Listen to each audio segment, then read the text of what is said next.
कलयुगी तमो प्रधान दुनिया के रिश्ते नाते इतने दुख देने वाले हो गए कि हर कोई उससे सहज ही क्या हो गए हैं, डिटैच हो गए हैं।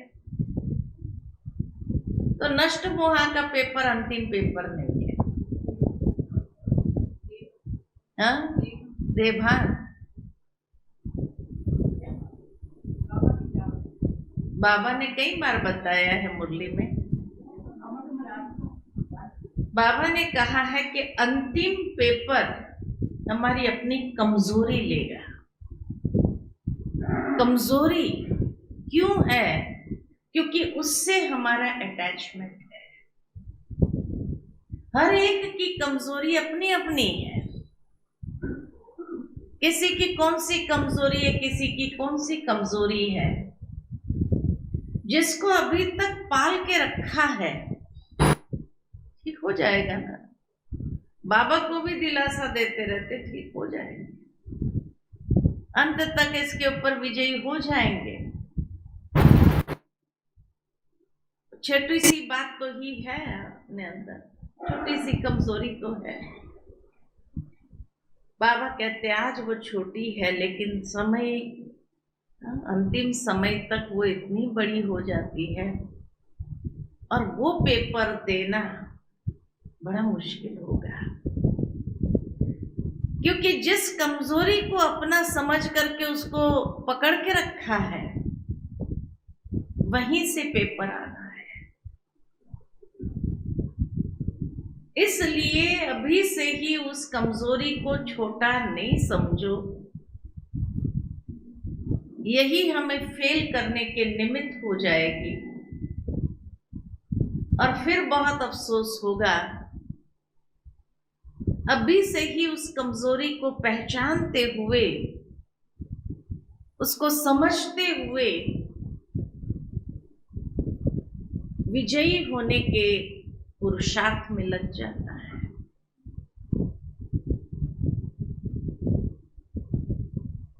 तो कमजोरी का अंतिम पेपर बहुत विकराल हो सकता है ना। अर्जुन के लिए भी सबसे बड़ा पेपर तो वही था, उसकी कमजोरी। और उसकी कमजोरी कौन सी थी? परिवार उसका। भावार्थ ये कि हमें भी जीवन के अंदर अपने आप को अच्छी तरह से पहचानना है।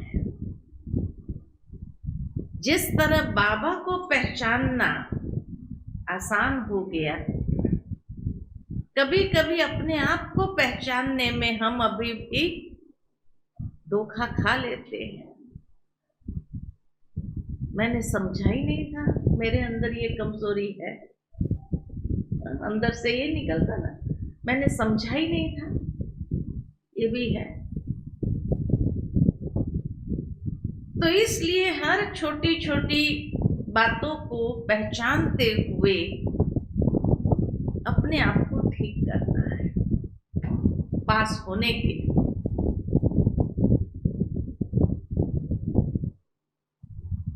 कैसे पास करेंगे उसको? अपनी कमजोरी को कैसे पास करेंगे? प्रैक्टिकल प्लान जो मैंने सोचा बैठे बैठे कि हर एक ब्राह्मण में कितनी कमजोरी होगी, कितनी कमजोरी। बहुत बहुत तो काफी तो बड़ी बड़ी तो हमने जीत लिया,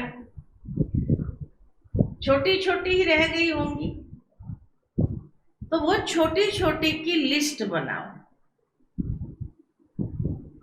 प्रैक्टिकली उसको लिस्ट बनाओ कि मेरे अंदर कौन सी कमजोरी अभी भी है। बहुत बहुत तो 8-10 निकलेगी, उससे ज्यादा नहीं है, है? अच्छा, ये 8-10 जो कमजोरी है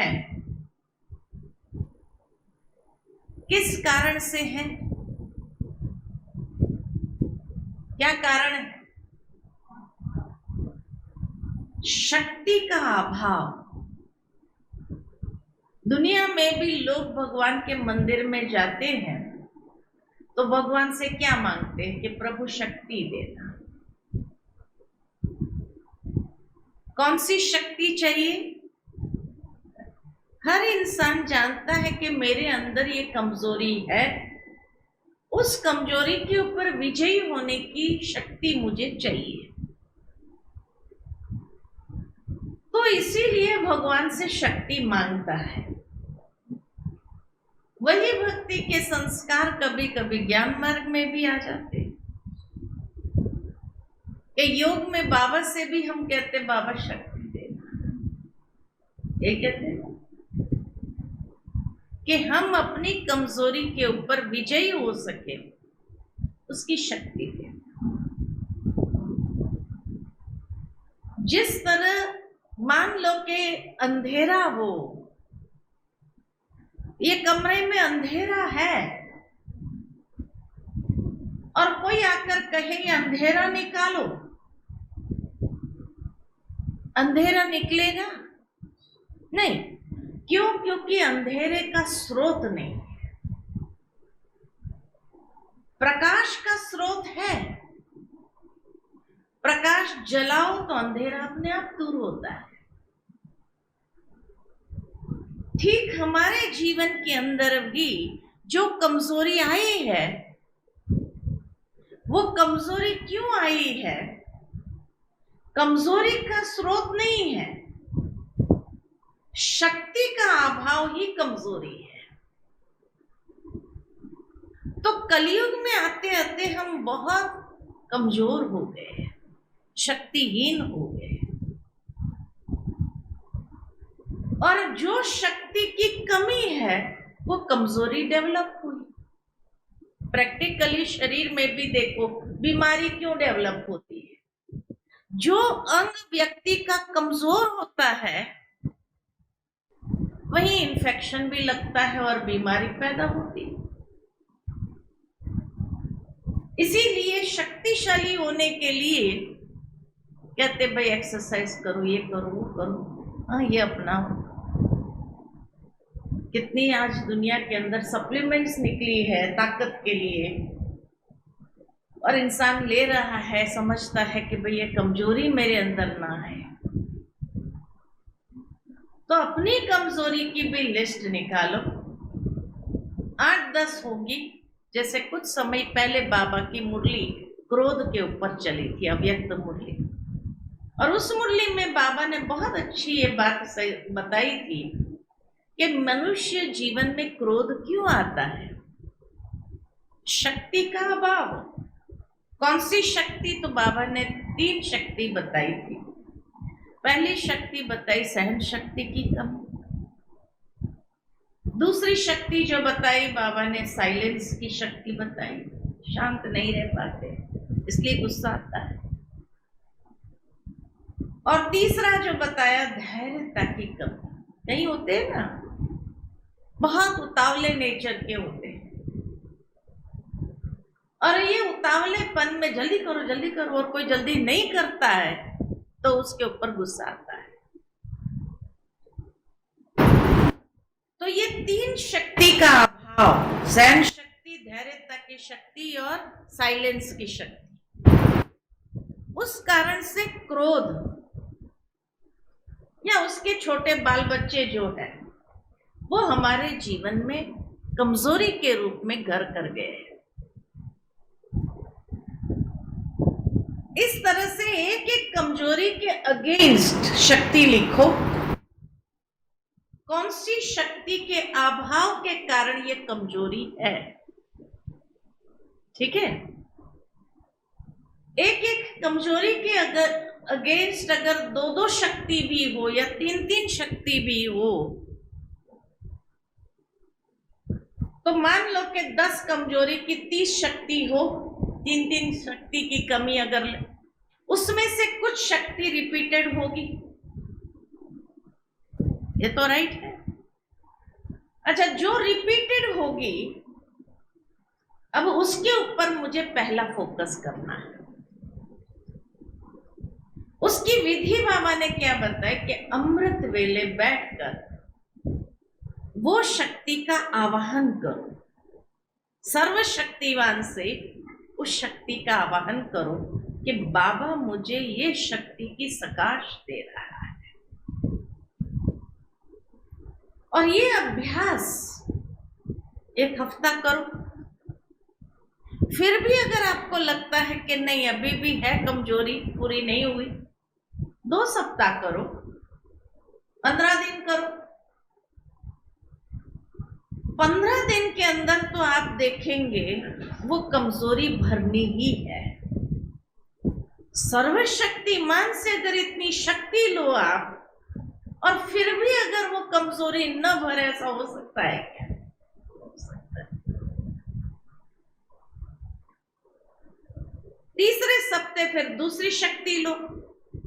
जैसे साइलेंस पावर लिए पहले सप्ताह 2 सप्ताह, फिर सहन शक्ति 2 सप्ताह लो, फिर धैर्यता की शक्ति 2 सप्ताह लो।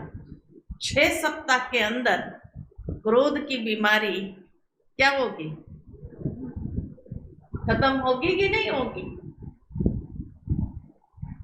साल में कितने सप्ताह आते हैं? 52 सप्ताह आते हैं। अब हमने 10 कमजोरी की, एक कमजोरी की भी 3 शक्ति ली तो 30 हो गई। 30 सप्ताह, चलो डबल लो कोई, तो 52 सप्ताह के अंदर ये 10 कमजोरी को ठीक करना आसान है या नहीं है? है या नहीं है? जो बाबा कई बार हम बच्चों को पूछते हैं, बच्चे कितना समय चाहिए, कितना समय चाहिए पास होने के लिए, कितना समय चाहिए? ये विधि है, प्रैक्टिकल विधि है, संपूर्णता बाप समान बनने की। और ये लक्ष्य लेकर के बैठेंगे ना तो अमृत वेला भी बहुत पावरफुल होगा। नींद नहीं आएंगे अमृत वेले में, क्योंकि एक लक्ष्य मिल गया कि इस कमजोरी को मुझे ठीक कर। एक साथ में सब लेकर के बैठेंगे तो नहीं होगा, लेकिन एक कमजोरी को खत्म करने के लिए मुझे ये शक्ति का आवाहन करना है। 5-6 सप्ताह के अंदर आप देखेंगे वो कमजोरी सदा काल के लिए थी, उसमें पास हो जाएंगे। उसके बाद कोई भी ऐसी बात आएगी आपको विचलित नहीं करेगी। क्रोध आपके अंदर इस तरह से समा जाएगा, सामने वाले पर क्रोध करने के बजाय आपको रहम आएगा और आपने उस कमजोरी के ऊपर विजय प्राप्त कर लिया। तो अंत में पास होना आपके लिए आसान हो गया, क्योंकि आप सशक्त हो गए। तो एक तो बाबा के पास रहना है, दूसरा पास होना है। ये पासवर्ड हो गया ना पास होने का। अच्छा, तीसरा है पास करना है। बातें तो आएगी। अब कमजोरी अगर खत्म हो गई तो पास करना कैसे करेंगे? कोई भी दृश्य आए, चाहे प्राकृतिक दृश्य आए, चाहे कोई भी दृश्य आए, उसको पास करने की विधि क्या है? साक्षी, उसको साइड सीन समझो। साइड सीन है तो साइड सीन समझते हुए अब मेरा कर्तव्य क्या है इस साइड सीन में? जैसे बाबा ने कुछ समय पहले ये मुरली सुनाई थी कि बच्चे जब भूकंप आता है, जब कोई प्राकृतिक होता है और लोगों का सब कुछ चला जाता है, कितने दुखी परेशान होते हैं। उस समय आपका कर्तव्य है उनको शक्ति प्रदान करना। ये आपका कर्तव्य है। अशांत आत्मा के मन को शांत करना, उसको शांति का दान देना, उस वक्त उसके अंदर जो टेंशन है वो टेंशन में उसको राहत मिले, ऐसे शब्द कहना या ऐसे वाइब्रेशन देना, तब तो पास कर सकेंगे।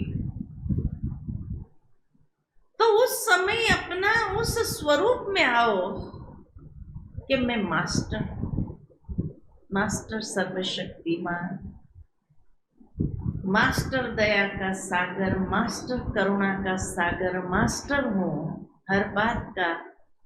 तो मास्टर बन करके वो अनेक आत्माओं को उस समय यही प्रकाश देना है कि शांति का स्थान यही है, खुशी का स्थान यही है। आप लाइट हाउस बन जाओ और लाइट हाउस बन करके उनको उस लाइट हाउस के तरफ आकर्षित करो, जहां से उसको मिलेगा, रूह को राहत मिले, तो खुद पास करेंगे। हाय ये क्या हो गया, हाय ये क्या हो गया। ये हाय हाय के बजाय वाह वाह वाह ड्रामा वाह, क्योंकि भगवान ने हमें पहले ही बता दिया है ये सब होना है, नथिंग न्यू। तो इसीलिए ये जैसे जैसे सीन्स आती है, उस सीन्स को पास करने का पासवर्ड है वाह वाह वाह बाबा वाह, वाह रे मेरा भाग्य वाह, और वाह ड्रामा वाह। वाह वाह करते आप देखेंगे कि उस परिस्थिति को पास करना आसान हो जाएगा। बातें अनेक आएगी, लेकिन अगर आप उस समय अंदर में यही सोचो कि जो हुआ वो अच्छा है, जो हो रहा है वो अच्छा है, और जो होने वाला है वो बहुत अच्छा है। बाबा ने हमें पहले ही कहा है जो कुछ होता है उसमें कुछ न कुछ कल्याण समय है। कल परसों की मुरली थी जिसमें बाबा ने संगम युग की महिमा बताई कि ये पुरुषोत्तम कल्याणकारी संगम युग है, ये सुहावना संगम युग है, इसकी महिमा बताओ लोगों को कि हर दृश्य के अंदर कुछ न कुछ कल्याण समाया हुआ है। हर दृश्य जो आता है वो हमारी स्थिति को अंदर से मजबूत करने आती है, हमें परिपक्व करने के लिए आती है। ज्ञान जो लिया है उसकी पराकाष्ठा तभी तो पता चलती है कि मैंने ज्ञान को कितना हजम किया, मेरे अंदर परिपक्वता कितनी आई, कि वही बचपना है, थोड़ा कुछ हुआ नहीं कि रोना चालू कर दिया, है ना। बच्चा क्या करता है, बचपना किसको कहा जाता, जरा कुछ हुआ नहीं रोना चालू कर दिया। तो ज्ञान की परिपक्वता की स्टेज क्या होती है, उसको मुझे हर दृश्य को पास करने के लिए तभी तो मुझे पहचान मिलेगी कि हम भाई इतना समय से हमने ज्ञान बाबा से प्राप्त किया, वो ज्ञान मैंने सचमुच हजम कितना किया या ऊपर से गया। इसीलिए किसी ने नहीं बहुत सुंदर ये बात कही थी, इतने सालों से ज्ञान में चल रहे हैं लेकिन ज्ञान मुझ में कितना चल रहा है। हम तो ज्ञान में चल रहे हैं लेकिन ज्ञान मुझ में कितना चल रहा है, ये परिपक्वता आनी चाहिए कि अभी भी बचपना ही हो हमारे अंदर। तो पास करना है, उसका पासवर्ड है वाह वाह। कि हर दृश्य को देखते हुए अंदर से उस समय वाह बाबा वाह इस शब्द निकले वाह। ये दृश्य भी मुझे कितना मजबूत कर रहा है अंदर से।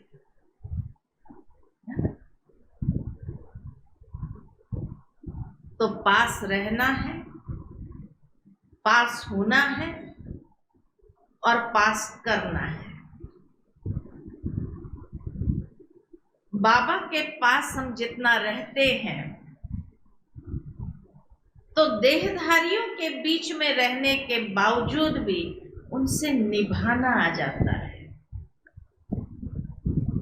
क्योंकि बाबा हमारे पास है तो हर एक देहधारी से कैसे निभाना है वो आ जाता है।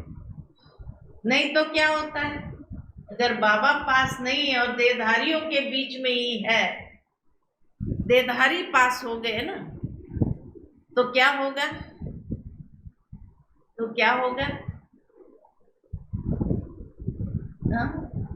देहधारियों के प्रति हमारी शिकायतें होंगी, कंप्लेंट्स होंगी, ये ऐसा करता है, ये ऐसा करता है, ये ऐसा करता है, ये ऐसा।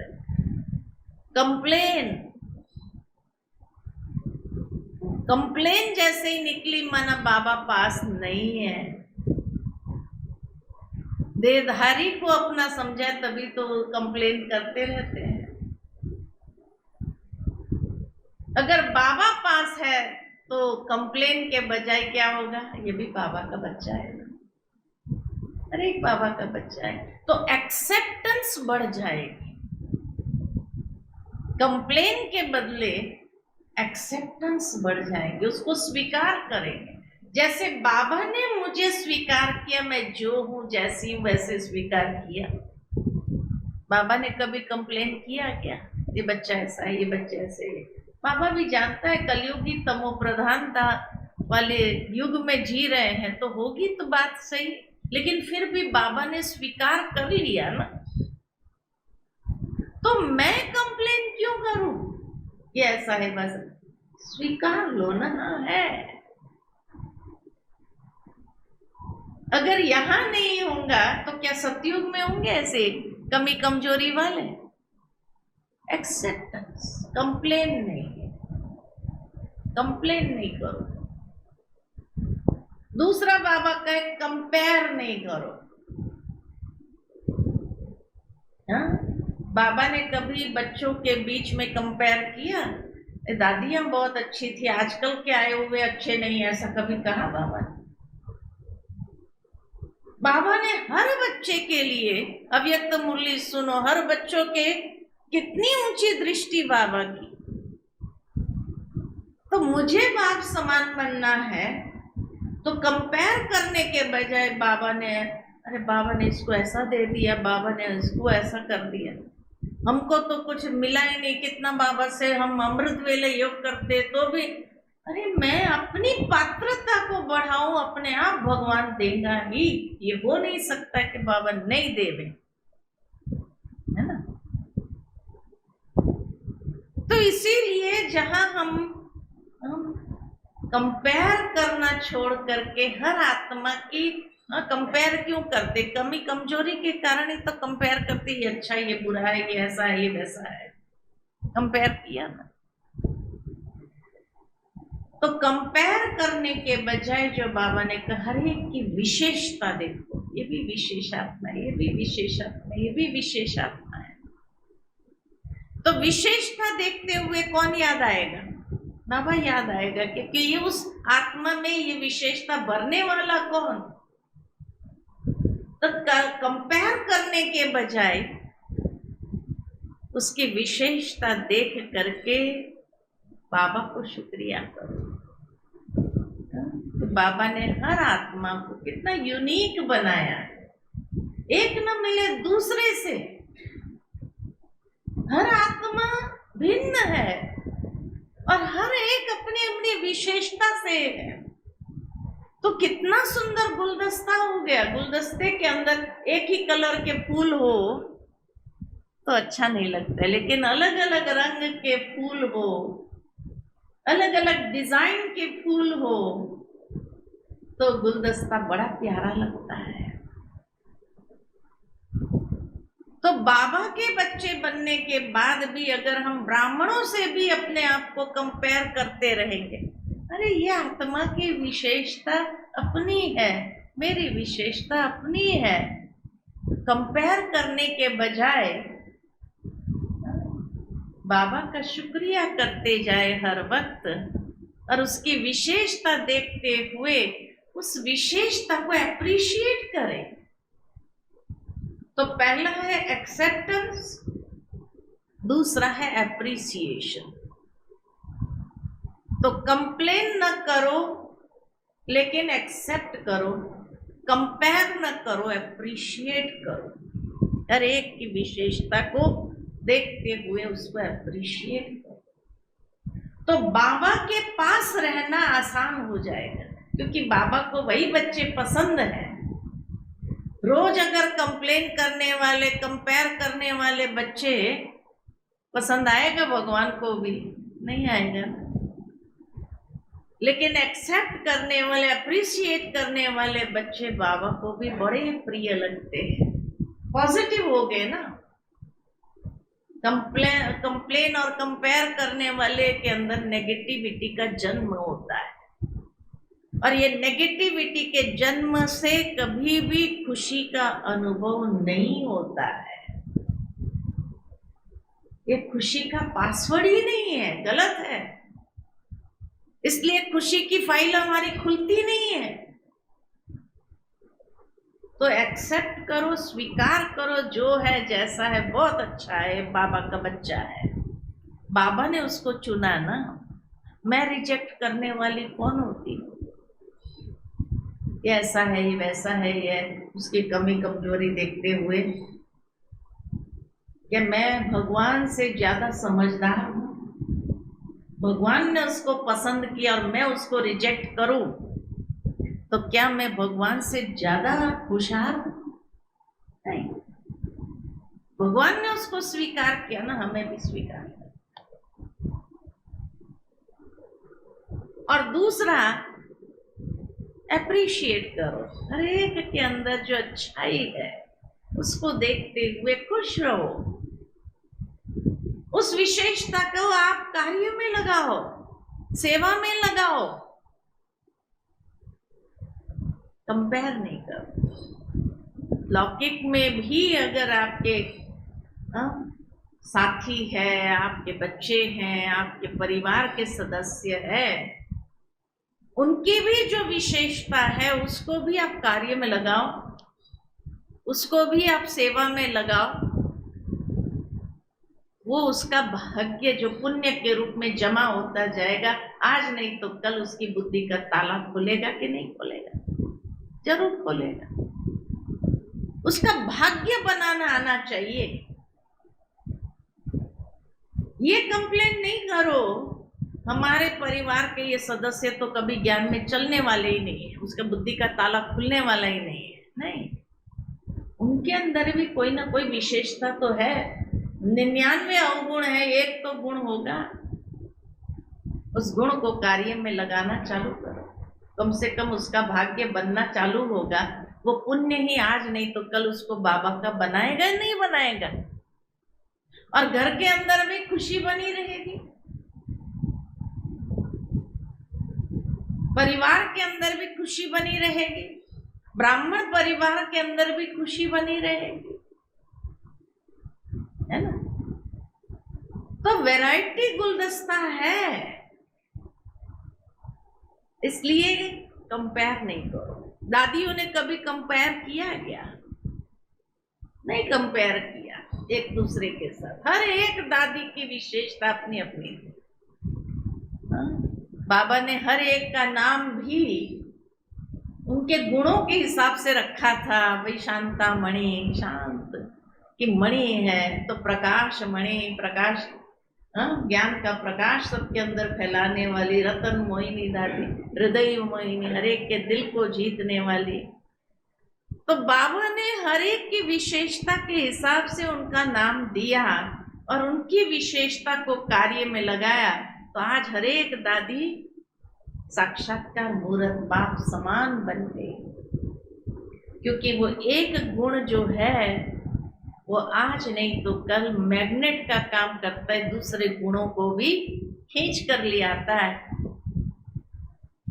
और इस तरह से हमें सर्वगुण संपन्न बनाता ही है। उस पर फोकस करो,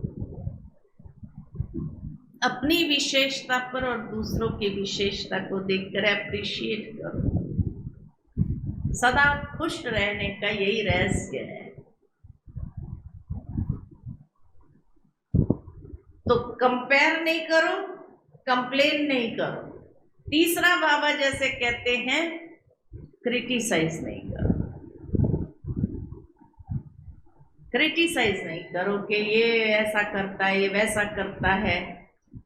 उसने जो अच्छे कार्य किए उसकी महिमा करो। जो कुछ भी थोड़ा बहुत भी अच्छा तो करता है सारे दिन में, अवगुणों को देख करके आप क्रिटिसाइज करते हो, गुणों को देख करके आप उसको महिमा करो, प्रेज करो। और देखो उससे आपके भीतर की जो भावनाएं हैं, मनोवृत्ति जो है उनके प्रति, वो बदल जाएगी। विचार बदल जाएंगे, भावनाएं बदल जाएंगी, सब कुछ बदल जाएगा। और आप भी खुश रहेंगे। आप खुशी के वाइब्रेशन देने के कारण वो आत्माएं भी सदा खुश रहेंगे, प्रसन्न रहेगी।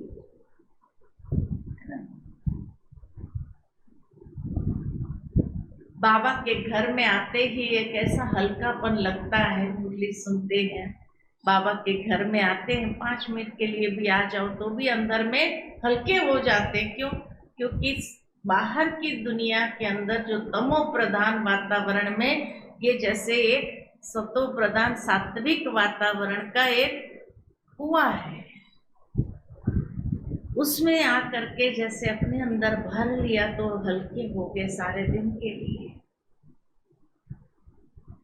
तो चारों ओर नेगेटिविटी है, लेकिन उस नेगेटिविटी के बीच में एक पॉजिटिव का स्रोत है। उस स्रोत में आकर के जैसे स्नान कर लिया हो। इसीलिए बाबा कहते हैं, बच्चे रोज बाबा की मुरली जरूर सुनो। क्यों कहते हैं? स्नान कर लो तो जो थोड़ी बहुत धूल मिट्टी चढ़ी है दुनिया को देखते हुए उतर जाएगी।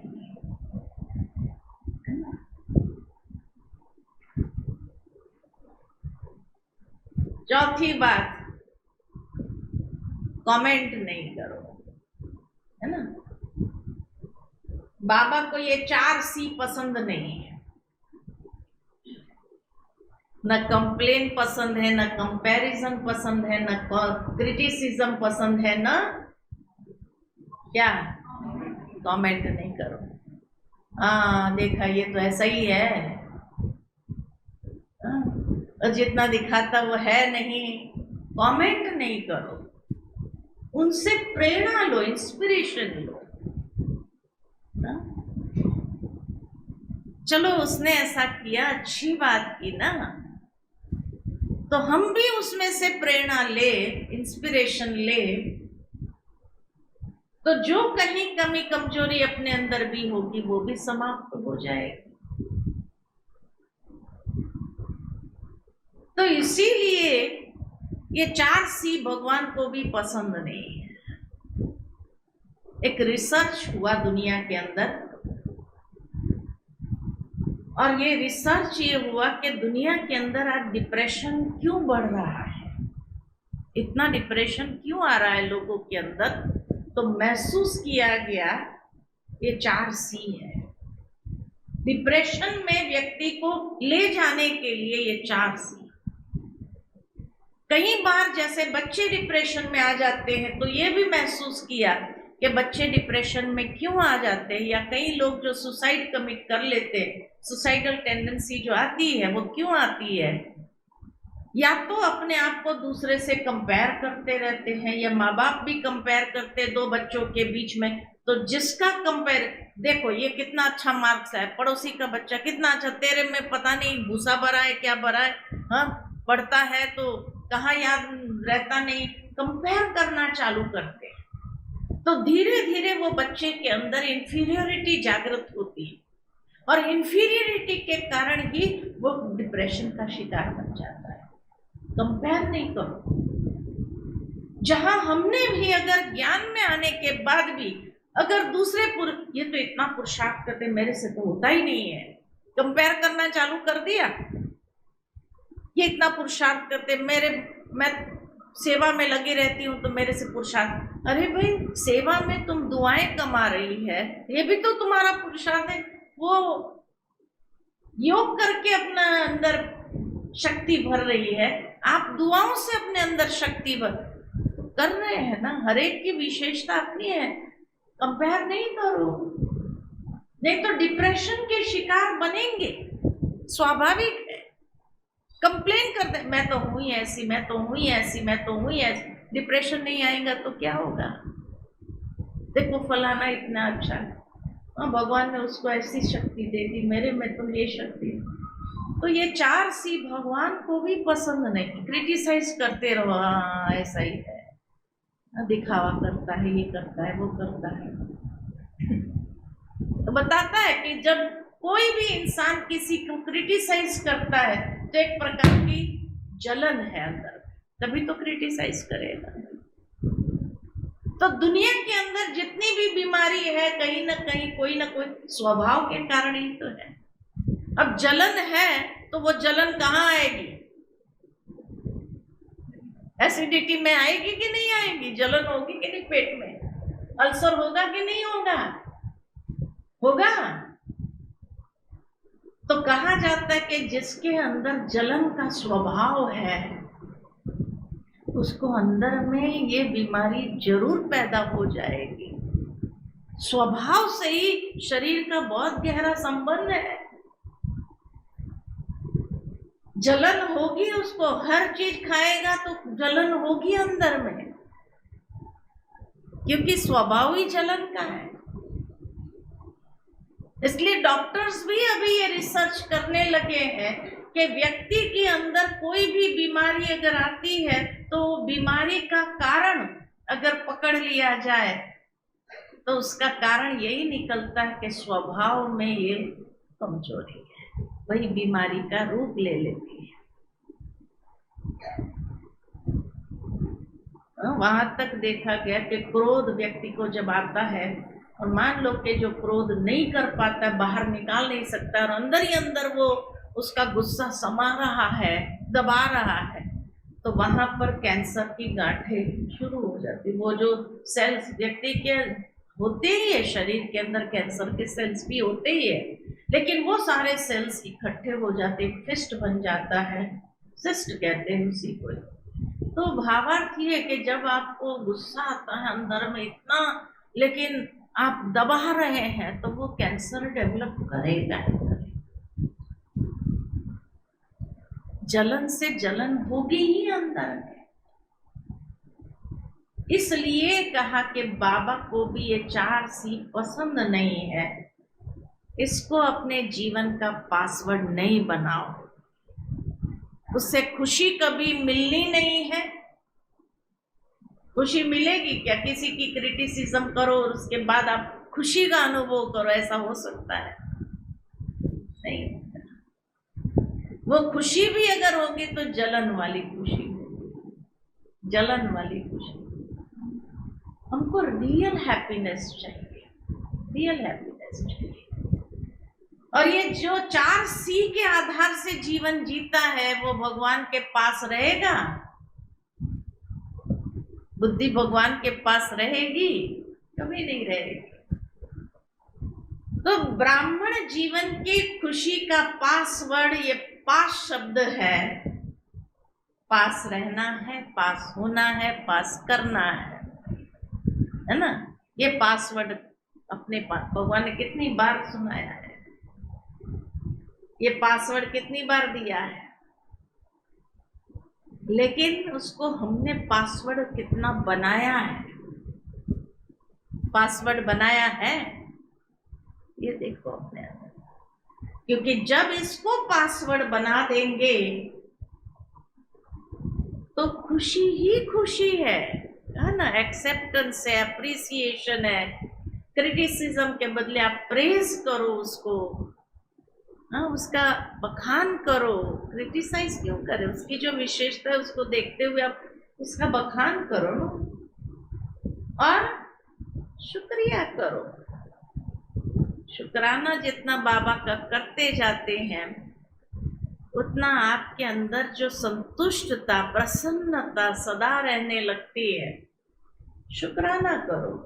दुनिया में भी लोग कहते हैं शुक्राना करो भगवान का, तो भगवान का जितना हम शुक्राना करते हैं आप खुद देखेंगे अंदर में एक भरपूरता आ जाएगी।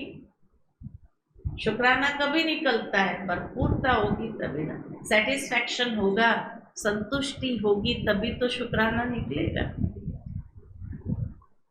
तो शुक्राना निकले जब अंदर से भगवान के प्रति भी, कि आपने जो मुझे दिया है मेरी पात्रता के हिसाब से बहुत दिया है, बहुत दिया है भगवान ने, कमी नहीं किया है किसी को। हाँ, एक्सेस नहीं देता है क्योंकि कहीं उसका अहंकार न आ जाए, लेकिन पात्रता से ज्यादा ही दिया है हर एक को।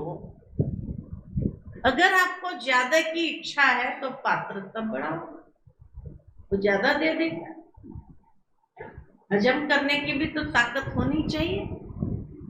माँ बाप भी बच्चे को इतना ही देते हैं जितनी उसकी हजम करने की ताकत हो। अगर हजम करने की ताकत नहीं होगी तो मिसयूज हो जाएगा, है कि नहीं? तो इसलिए जो है जीवन के अंदर जितना हमारी कैपेसिटी है उससे भगवान ने फिर भी हमें अधिक ही दिया है। तो हर घड़ी बाबा का थैंक्स करते जाए, फिर देखो कितनी प्रसन्नता बनी रहती है। बाबा के पास रहने का ये सबसे बड़ा मूल मंत्र है। शुक्रिया बाबा, शुक्रिया। रोज कितनी पालना देता है, कितनी पालना देता है। कोई माँ बाप दुनिया के अंदर इतनी पालना नहीं दे सकता है जो बाबा मुरलियों के द्वारा हमें पालना देता है। तो जितना बाबा का शुक्रिया करते जाओ, हर आत्मा को शुक्रिया करते जाओ, बाबा के पास रहना आसान हो जाएगा। दूसरी बात जो बाबा के पास रहने नहीं देती है,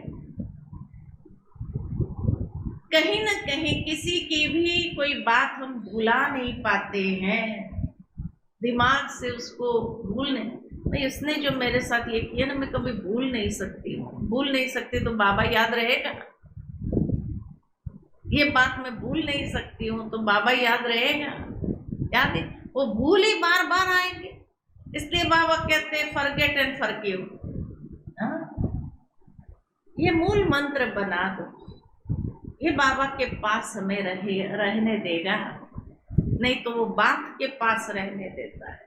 वो बात ही पकड़ के रखिए, छोड़ दो। छोड़ो तो छूटो, जो भगवान ने कहा है, छोड़ो तो छूटो। चलो कोई जन्मों के कर्मों के हिसाब के कारण उसने वो बात कह दिया था तो छोड़ दो उसको, भूल जाओ, माफ कर दो, क्षमा कर दो। देखो जैनियों के दिन है ना, मिच्छामी दुक्कड़म का, क्षमा कर दो, हल्के हो जाओ। जिसके साथ भी जो कुछ भी हुआ उसी वक्त उस बात को भी छोड़ो और उसको क्षमा करो। क्षमा करेंगे तो भगवान भी हमारी हर गलती को माफ कर सकेगा।